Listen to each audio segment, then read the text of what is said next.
जगत के नाथ यानी कि स्वयं भगवान जगन्नाथ, जिनकी रथ यात्रा के दर्शन हेतु पूरी दुनिया से लोग आते हैं। और आए भी क्यों ना, क्योंकि हमें अगर भगवान से मिलना है तो हमें मंदिर में जाना पड़ता है, लेकिन यहाँ पे भगवान स्वयं पूरी नगर का भ्रमण करने के लिए निकलते हैं और अपने भक्तों को दर्शन देने के लिए आते हैं। और वैसे भी पुरी को, जगन्नाथपुरी को 4 धाम में से एक धाम भी माना गया है। तो आखिर रथ यात्रा से ऐसे क्या तथ्य जुड़े हुए हैं और रथ यात्रा क्यों निकाली जाती है, चलिए जानते हैं इस वीडियो में। सबसे पहला तथ्य ये है कि रथ यात्रा क्यों और कब निकाली जाती है। ऐसा माना जाता है कि जो देवी सुभद्रा श्री कृष्ण की लाडली बहन थी, वो जब मायके आती है तो श्री कृष्ण से पूरी जो जगन्नाथपुरी थी उसका भ्रमण करने का आग्रह करती है। और श्री कृष्ण भगवान अपनी लाडली बहन का जो आग्रह था उसका स्वीकार करते हुए बलराम और सुभद्रा देवी को लेकर रथ में सवार होकर पूरी जो जगन्नाथपुरी है उसका भ्रमण करने के लिए निकलते हैं। और तब से लेके आज तक रथ यात्रा मनाई जाती है। और ये जो रथ यात्रा है ये आषाढ़ महीने की शुक्ल पक्ष की द्वितीय तिथि को मनाई जाती है। और जो जगन्नाथपुरी में गुनीचा देवी का जो मंदिर है, ऐसा माना जाता है कि वो श्री कृष्ण की मौसी का मंदिर है। तो वो लोग तीनों भाई बहनों को अपने वहां रुकने का आग्रह भी करती है। तो वो लोग 10 दिन के लिए अपने मौसी के वहां रुकते भी है। और जब भगवान स्वयं हमें दर्शन देने के लिए आए हैं तो ऐसा मौका हम भी नहीं जाने देंगे। तो क्या आपने भी कभी जगन्नाथपुरी की जो रथ यात्रा है वो देखी है? और आज तो बहुत सारी अलग अलग जगहों पर भी रथ यात्रा निकलती है। तो आपने कोई भी रथ यात्रा अगर देखी है तो मुझे कमेंट में जरूर बताना कि आपका कैसा एक्सपीरियंस रहा है ये रथ यात्रा का।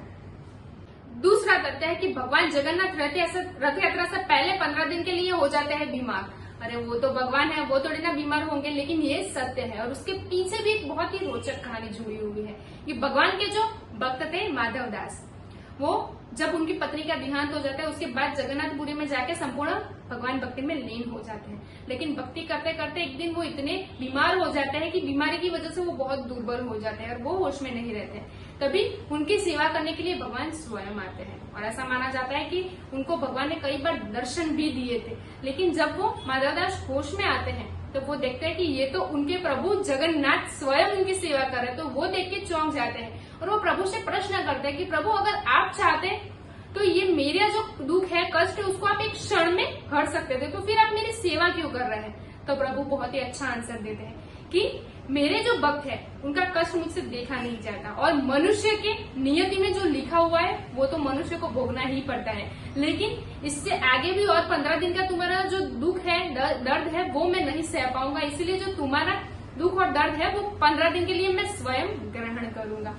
और ऐसा माना जाता है कि तब से लेके आज तक रथ यात्रा से पहले 15 दिन के लिए प्रभु को आराम गृह में ले जाके उनकी रसोई बंद करके उनको काढ़ों का भोग भी चढ़ाया जाता है और बहुत सारे वेदों के द्वारा उनका उपचार भी किया जाता है।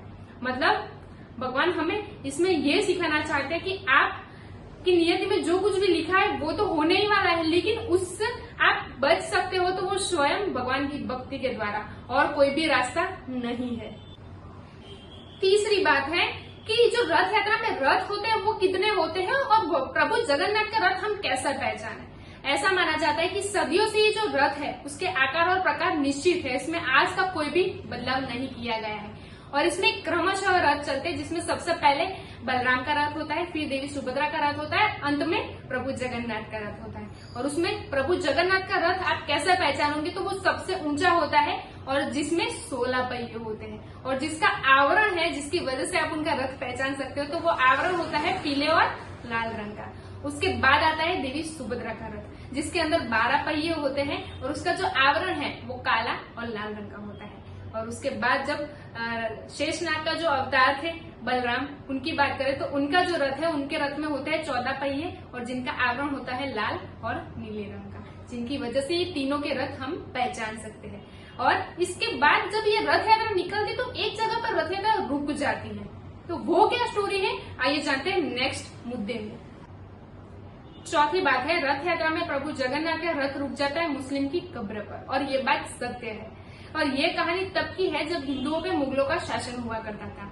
तभी सालबेग नाम का एक इंसान था जिसके पिता मुस्लिम थे लेकिन माता हिंदू थी, जो कृष्ण भक्ति में लीन रहती थी। और जब सालबेग बड़ा होता है तो वो मुगलों की सेना में भर्ती हो जाता है और बहुत सारे युद्ध वो लड़ता भी है। लेकिन एक युद्ध ऐसा होता है जिसमें उसको एक जख्म मिलता है और वो जख्म ऐसा होता है जो बहुत सारे वेदों को दिखाने के बाद भी वो जख्म भरता नहीं है। तभी उसकी जो माँ थी वो उन्हें प्रभु जगन्नाथ की भक्ति करने का आदेश देती है। तो वो माता के आदेश के अनुसार भगवान जगन्नाथ की भक्ति करने में इतना लीन हो जाता है कि वो उनकी भक्ति में डूबता ही चला जाता है। और फिर एक दिन जब वो सो रहा था तो उसे एक स्वप्न आता है कि उसके स्वप्न में भगवान जगन्नाथ स्वयं आते हैं और वो उसका जो जख्म है उस पर लगाने के लिए वो भभूत देते हैं, और वो भभूत जैसे ही अपने जख्म पर लगाता है तो वो जख्म रूस जाता है। तो ये देख के वो चौंक जाता है और अचानक से वो स्वप्न से जग जाता है, और वो जगने के बाद जब देखता है तो वो उसका जो जख्म था वो सच में भर गया था।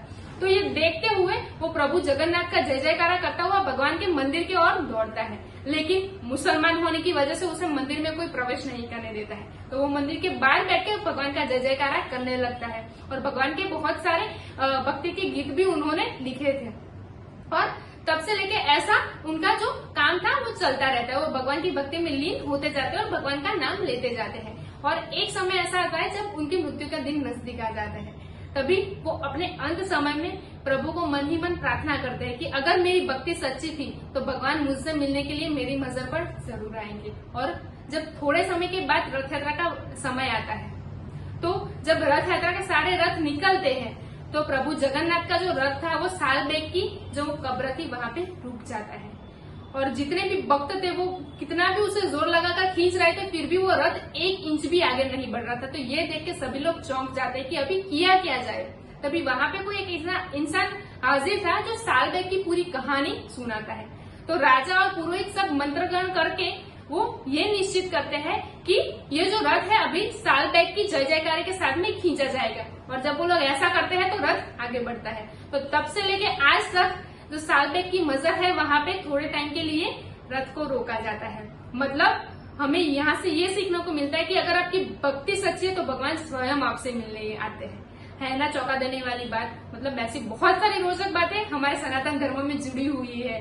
तो आप भी अगर भगवान जगन्नाथ के भक्त हैं तो कमेंट में जरूर लिखना कि जय श्री जगन्नाथ।